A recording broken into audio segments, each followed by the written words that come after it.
Hello, readers and writers. I'm MJ, and today we're going to be talking about my March 2023 wrap-up. I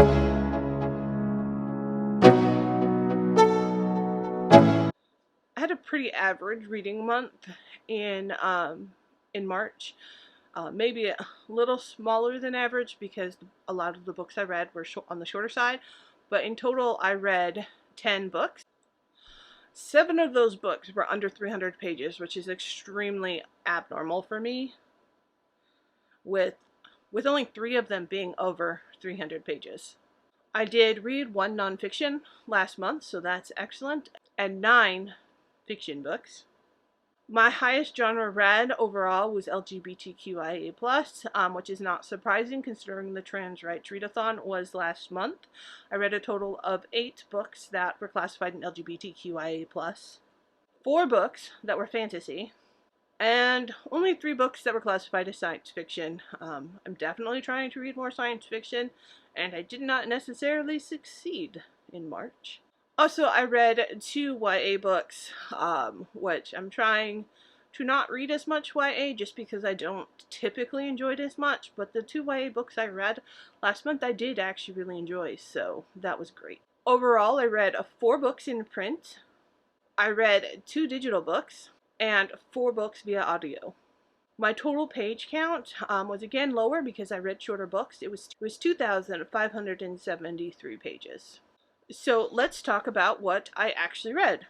My first read for March was 16 Souls, and this is a YA gothic fantasy novel about a teenage boy who is queer, and his love interest is a trans boy.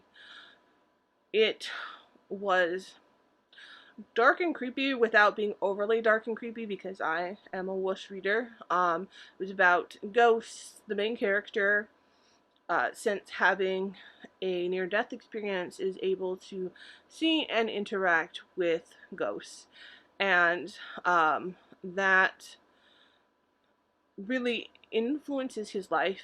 It does have disability rep. The main character's legs were amputated. Obviously, I do not have any experience with that rep, but as a person who is outside of that representation, I thought that the disability rep was well handled. I think it's great to see more physical disabilities represented in literature, but specifically in young adult literature. So I hope some youth are able to find and relate to this book. It was extremely well written. I really enjoyed it. I ended up rating it 5 stars. There is a short story at the end of this specific edition that I have not yet read. I did plan on reading it last month, but then yeah, the trans rights readathon happened. So maybe I will pick it up in April, hopefully so. My next read is a NetGalley arc, The Mimicking of Unknown Successes. This is a science fiction murder mystery that is set on a moon of Jupiter, but written in a kind of gothic Agatha Christie type murder mystery style. You dropped right into the world. It's a novella, like 169 pages, I think. Yeah, 169 pages, so there's not a lot of depth to the story, but within those pages, you do get a complete picture of the world and why they are where they are. I did really enjoy this story. I just wish that there was more diversity in it. It is queer. There is a female-female romance. It does seem to be that the world is queer normative, so I did appreciate that. But even still, it read like there just wasn't quite enough diversity within this world. Maybe it's just because it was mimicking the old murder mysteries that tends to not have diversity, so it just kind of sparked that with me without giving me enough to push back on that impression that's already inside me. But I still really enjoyed the story. I liked the combination of science fiction and murder mystery, and I ended up rating it 4 stars. The next novel I picked up is The Flames of Mist by Renee a day, which again I'm probably saying incorrectly. I really enjoy this author's writing, and I do enjoy the writing in this book as well. But this is a young adult novel that has been on my shelf for a very long time, and I'm finally getting to read it. I think that if I wasn't completely burnt out on young adult stories, I would have enjoyed this a lot more, because it really is a great story. It's set in Japan. It's about, you know, a daughter of a prominent family that wants to be seen for more than just her gender, wants to be seen as, you know, the intelligent individual that she is. Uh, and there's a found family aspect to it, but then there is also this love interest and very tropey YA plot lines, which again, if you're into that, you will really love and enjoy this story, but is not something that's really grabbing my attention. So the book itself is really great.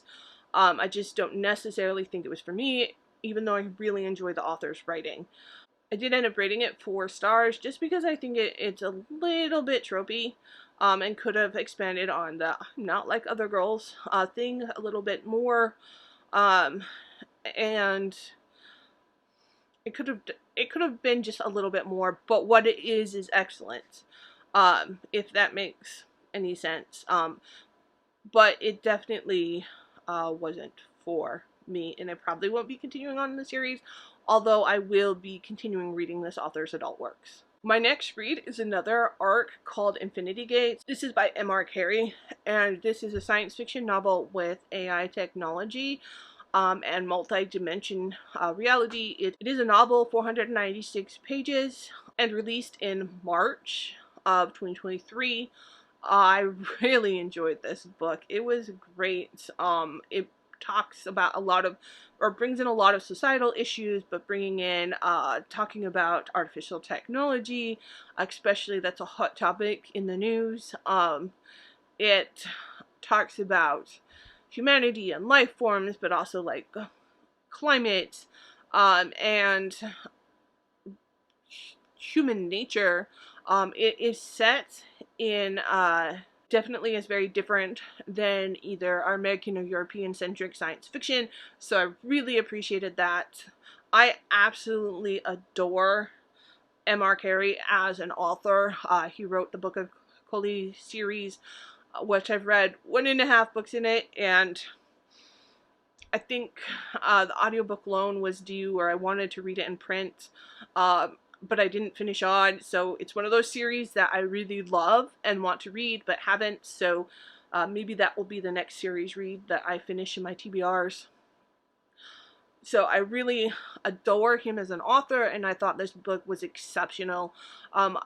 Definitely an auto-buy author for me. I will be getting a copy of this for my shelves.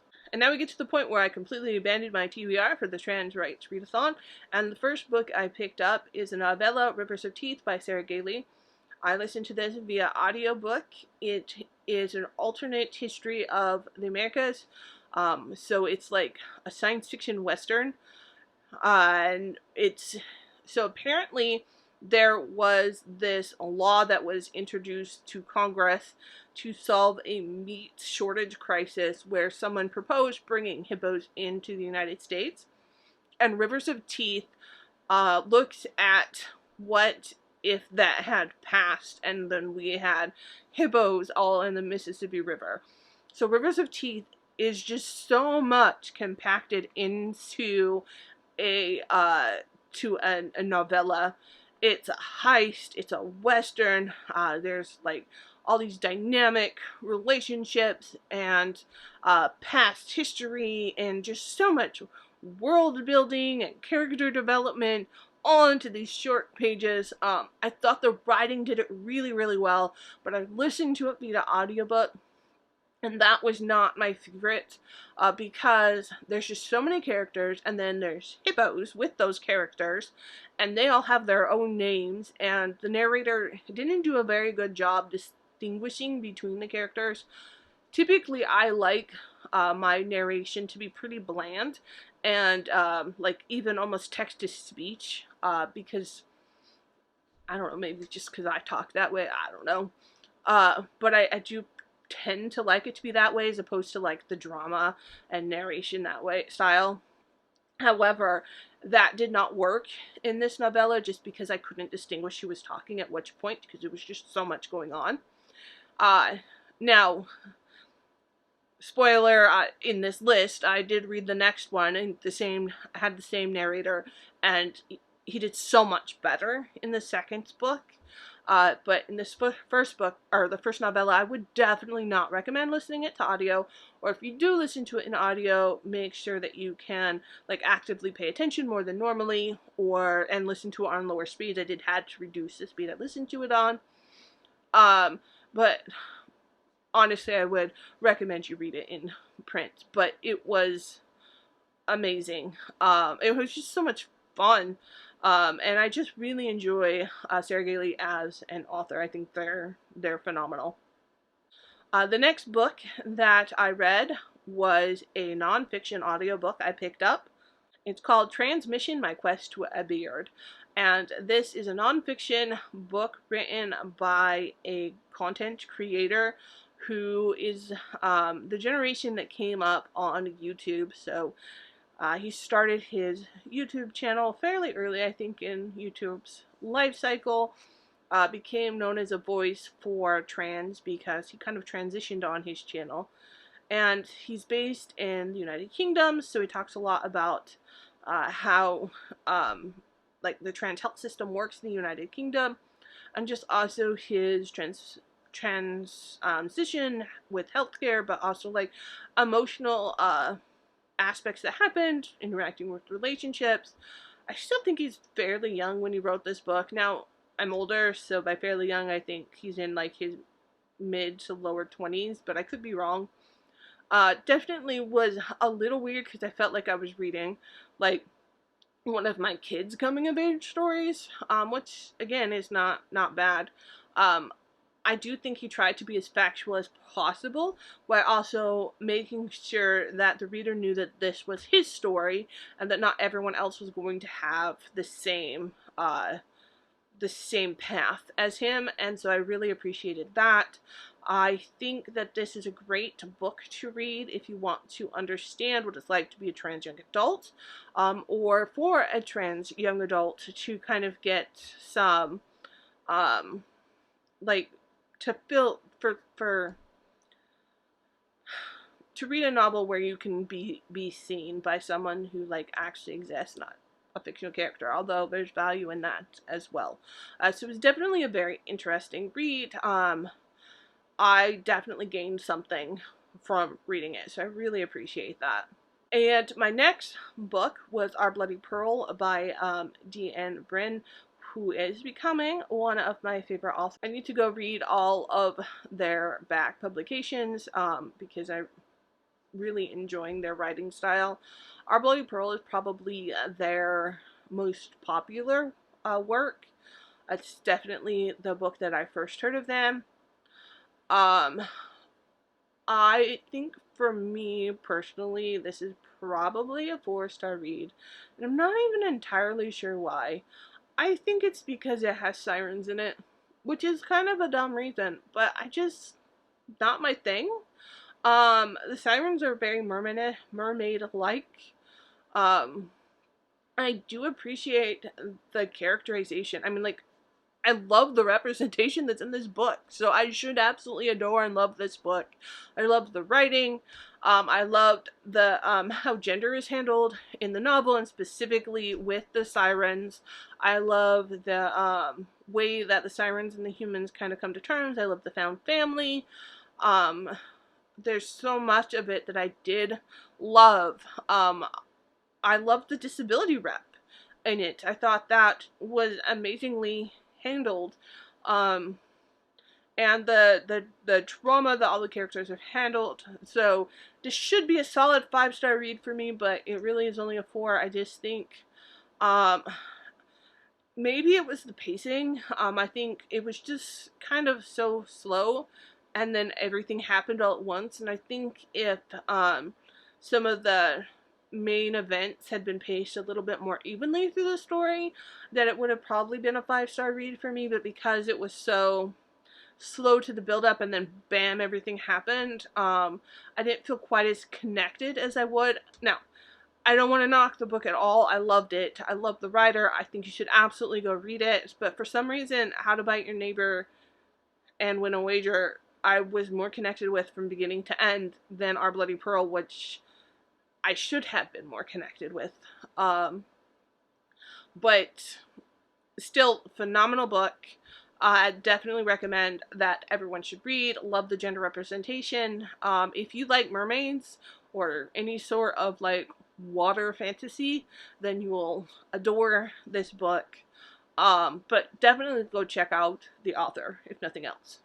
And the next book I read is Finna, and I have seen this book around for a while and have put off reading it because I didn't quite know what it was, and if I would have known, I would have picked it up a long time ago. It is another novella. It is about, so two individuals have just broken up, and they work together in this box store, basically like an IKEA, or based on IKEA. And they go to work, and there is a wormhole that opens up in the store, and they have to go navigate it together. And one of the characters, the main narrator, has anxiety rep, mental health rep, and it was just very interesting seeing her perspective. She was dating a non-binary individual, so it was great to see trans representation and how it impacted with race, and just like the side misgendering, how the novel addressed misgendering without having to put misgendering in the novel. I really respected that and learned from that, I think. Just the way the characters interacted with each other, how they went through the world, it was both fun but serious, and just like there's just so many emotions that went with it, and it was amazing how the story was written, and I really enjoyed it. I do have the sequel that I plan to pick up because I really want to read it. So really well done. The novel, or the author, doesn't have a lot of other works. I think they just have another short story collection, but I probably will be picking that up as well. So the next book I read is Taste of Marrow, and this is the sequel to Rivers of Teeth. I think it's even shorter than Rivers of Teeth, but kind of gives a conclusion to that story. I think separating the stories is very valid. They were two different stories, and they were from different perspectives, which I really enjoyed. It was a little over the top, but it was meant to be, and it worked. It also wasn't quite as solid as Rivers of Teeth. Like, Rivers of Teeth is an exceptionally phenomenal novel.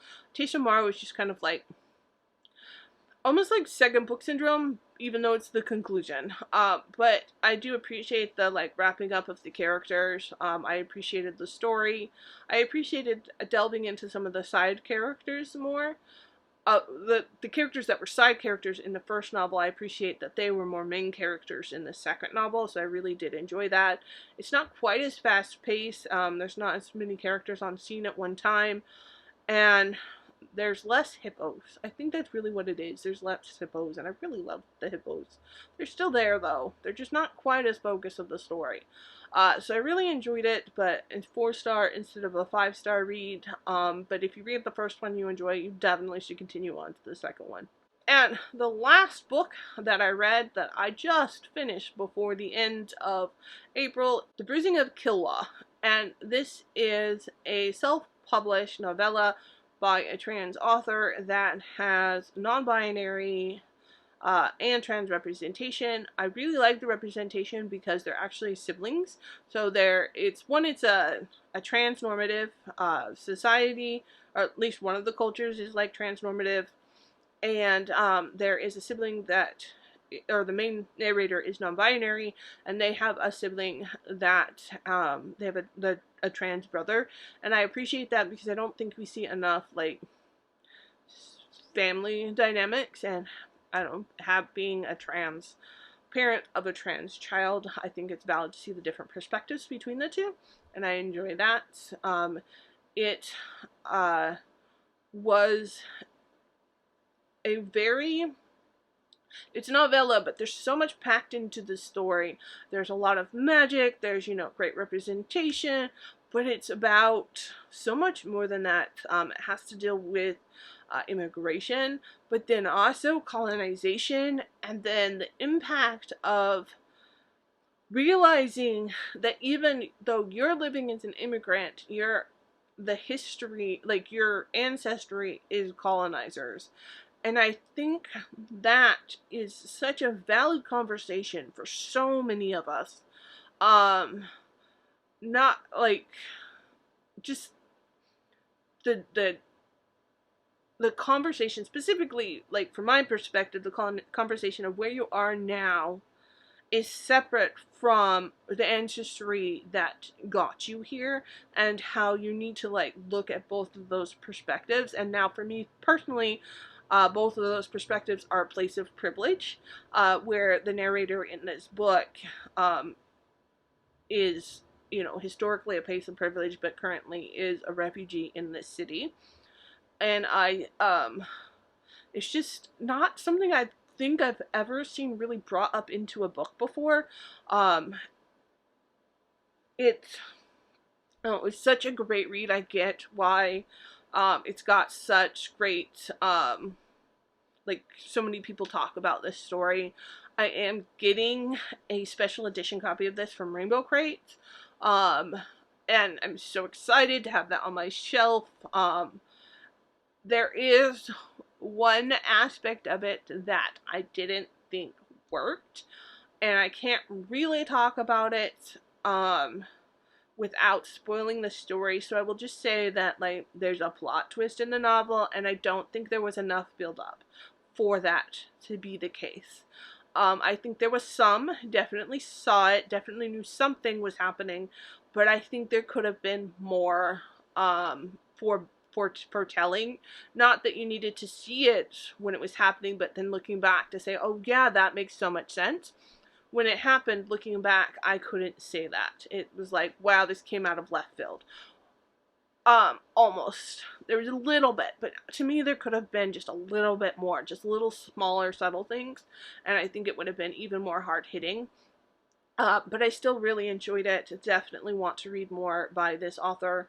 I think this is their debut, but I'm going to have to look into that. But very excited to have a special edition to add to my shelf. So that is what I read in March. Not a bad reading month, but my lowest so far of this year, but definitely it's going to be hitting that trend where I'm going to be reading less as I'm writing more, and also I'm going to be reading less as I do more with my writing. March I did release The Immortal Part of Myself, which is a queer autistic representation science fiction book. It's available now if you want to go pick it up, and I'm going to be starting working on editing my next novel, Neurodivergence. So I'm hoping to have some writing / reading sprints on my channel, so that will definitely take up some of my reading time. But keep reading, keep writing, and until next time.